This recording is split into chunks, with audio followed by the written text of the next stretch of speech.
Do you know who Rhiannon Whyte is? No. Yeah, see, this is very interesting. Everybody should know the name Rhiannon Whyte, because guess what happened to her? One of these migrants knifed her to death multiple times over, including knifing her in the head. Hey everyone, welcome back to Julian Discourse. Have you ever noticed that establishment politicians love to talk down to the public right up until they are asked about the real-world consequences of their own policies? In this explosive clip, watch Reform UK's Zia Yusuf and GB News host Michelle Dewberry absolutely corner Labour Lord George Foulkes. When confronted with the tragic case of Rhiannon Whyte, Lord Foulkes admits he doesn't even know her name, perfectly capturing the elite's total disconnect from the realities of migrant crime.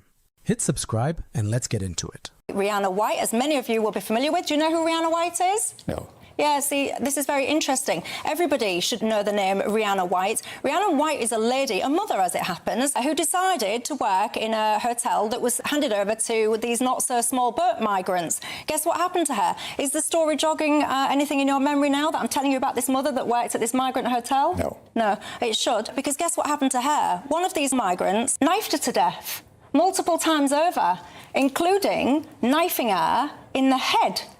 That child, her son, has now been left without a mother. And speaking of mothers, Siobhan Whyte, who you've just been hearing from there, she is absolutely desperate for this government to speak to her. She has written letters, emails, not just to Keir Starmer, but to people broadly. Do you know what they do back in return? They ignore her.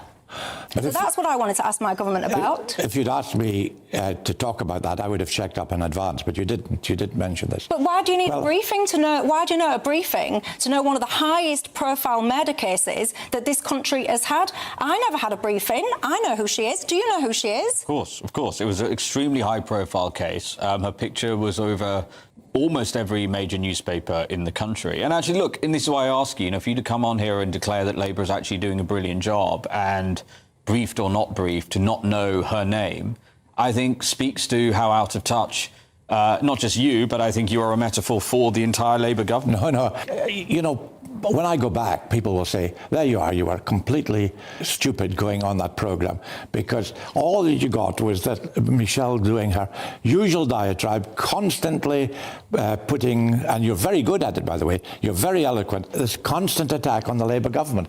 And then you get people on, you get particular cases that use to attack the government. You never, ever look at anything positive that the Labour government... You came on you just attacked me. No, Zia, I want to sponsor it. I'm not having this. I'm sorry. You came on this programme, and I respect you for coming on it. You're very, very welcome. It's not true what people say, oh, we'll only talk to this, we'll only talk to that. What happens is lefties, they can't handle being scrutinised and all the rest of it, so then they panic, they won't come on GB News, so that's what happens. But in direct response to what you're saying to me, you started this programme by suggesting that people have gone out in Southampton to protest because Nigel Farage did a video using the word cold rage.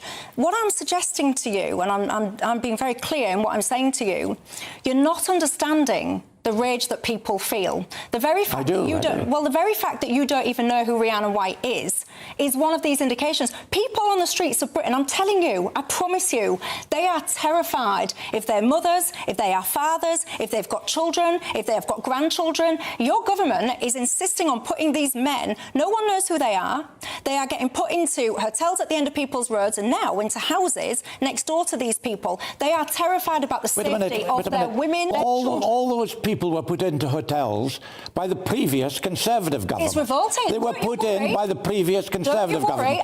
And Zia Yusuf over there, he was a Conservative. Yes, at the time this was happening. Hey, no, hold on. You I was a member of the party. Yes. Excuse me. I was not a politician. I had nothing to do with it. Why didn't you protest? Why didn't you protest about... Excuse me, this is my programme, not yours, and I'm not having it. Why didn't he protest about ours? I'll come to him in a minute. Well, why didn't he protest about it? I am talking to you. My viewers are furious. You're telling me... I can understand that. Well, I don't know if you can understand it, because you... Of course I can. Furious because of a video, because... And the number of hotels has been reduced dramatically under the Labour government. There are a lot fewer people. There are a lot fewer people in hotels. I know this, George. How have you reduced the numbers of hotels? Where have they been moved? Well, you know exactly where they are. And do you know? Yes. So where are they then? Yeah, you tell me.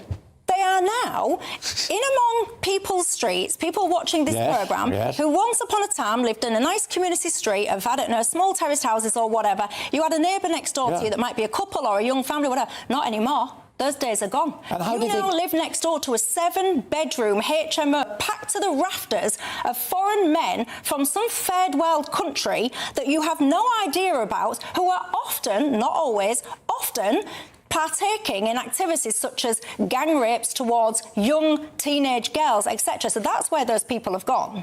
And most of them arrived under his government, the former Tory government. What do you mean my government? When you were a Conservative. I was a member. Yeah, you were a member of the Conservative. You think a member of a party? I was an entrepreneur building a company. Yeah. And by the way, when I decided to come into politics a couple of years ago, one of the things I've dedicated my life to, among other things, is destroying the Conservative Party for that betrayal. You attacked reform on the basis that reform was, quote, not abiding by the wishes of Henry's father, which is not true. And yet you didn't even know the name of Rhiannon Whyte, right? And the idea that Labour have a leg to stand on here when poor Rhiannon's mum is constantly trying to get in touch with the Labour government. It's an absolute disgrace that she's being ignored by Shabana Mahmood. You just heard her, by Shabana Mahmood and Keir Starmer. So what do you say to that?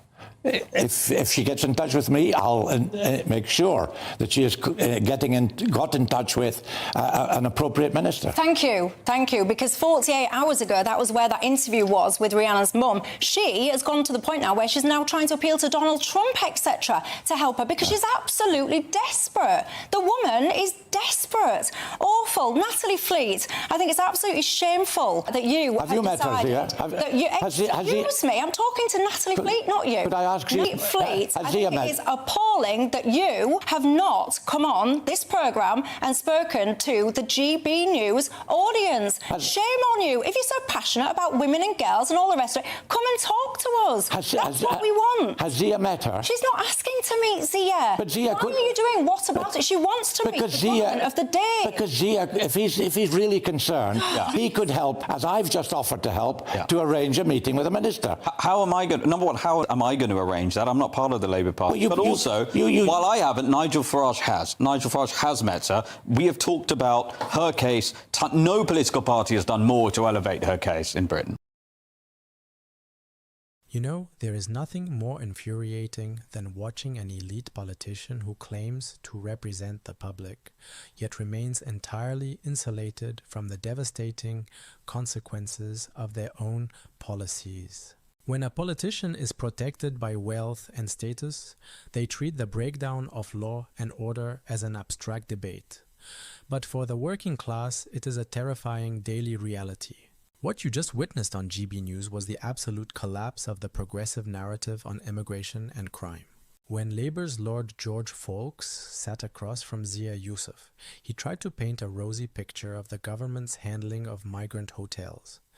But the exact second he was confronted with the tragic case of Rhiannon Whyte, he admitted he didn't even know her name.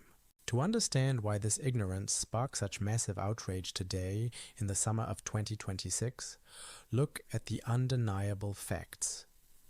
In October 2024, Rhiannon Whyte, a 27-year-old mother, was brutally murdered after finishing her shift at the Park Inn Hotel in Walsall.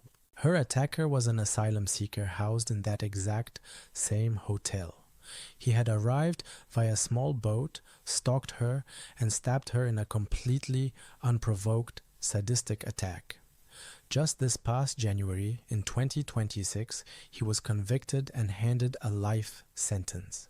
The sheer horror of this crime dominated national headlines. Her grieving family desperately pleaded for accountability. Yet, a sitting Labour Lord went on television to defend the government's record, blissfully unaware of the most high-profile consequence of the very system he champions. The establishment expects the working class to quietly absorb the physical risks of their open-door experiments, while completely ignoring the victims when those experiments turn deadly. As Zia Yusuf accurately pointed out, it is an absolute betrayal. Thank you for watching Julian Discourse.